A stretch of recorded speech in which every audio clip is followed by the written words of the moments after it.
Nestle India के नतीजे कैसे रह सकते हैं? स्ट्रीट के एक्सपेक्टेशन लगा के चल रहे हैं। काफ़ी अच्छे नतीजे होंगे नेस्ले के इस बार। इनफैक्ट पूरे एफएमसीजी पैक के नतीजे काफ़ी अच्छे होंगे, क्योंकि जीएसटी 2.0 का जो है वो पूरा क्वार्टर का बेनिफिट हमें देखने मिलेगा। और साथ ही साथ जो इन्वेंट्री, जब बात करते हैं कि पैकेजिंग कॉस्ट बढ़ गई है, क्रूड ऑयल के प्राइसेस बढ़ गए हैं, वो इन्वेंट्री उनके पास ऑलरेडी फोर्थ क्वार्टर में थी। वो प्रॉब्लम फर्स्ट क्वार्टर का प्रॉब्लम है। वहाँ भी कंपनीज प्राइस हाइक लेके रेवेन्यू ग्रोथ दिखा देंगी। तो हम नेस्ले का क्या एक्सपेक्टेशंस कर रहे हैं इस बार? 13.5% रेवेन्यू ग्रोथ होगी, करीब 6200 करोड़ के आसपास उनका टॉप लाइन होगा। एबिटा जो है वो 10% से ग्रो करेगा। मार्जिन्स हैं जो 24-25% के बीच में ही रहेंगे, 24.5% इस बार।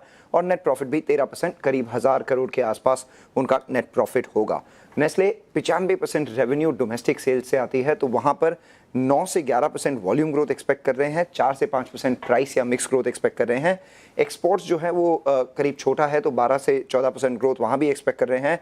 Normalisation of trade post GST, ये उनके बिजनेस को बूस्ट करेगा। साथ में ग्रॉस मार्जिन में सिर्फ एक ही प्रॉब्लम है, कोको प्राइसेस नीचे आ गए हैं तो वो उनको बेनिफिट देंगे, पर कॉफ़ी प्राइसेस और दूध के प्राइसेस काफ़ी ऊपर हैं तो वो उनको थोड़ा सा नेगेट कर देंगे। तो हाल ही में आप जैसे देखेंगे तो उनके ग्रॉस मार्जिन में करीब 50 से 60 बेसिस पॉइंट्स का कॉन्ट्रैक्शन देखने मिलेगा।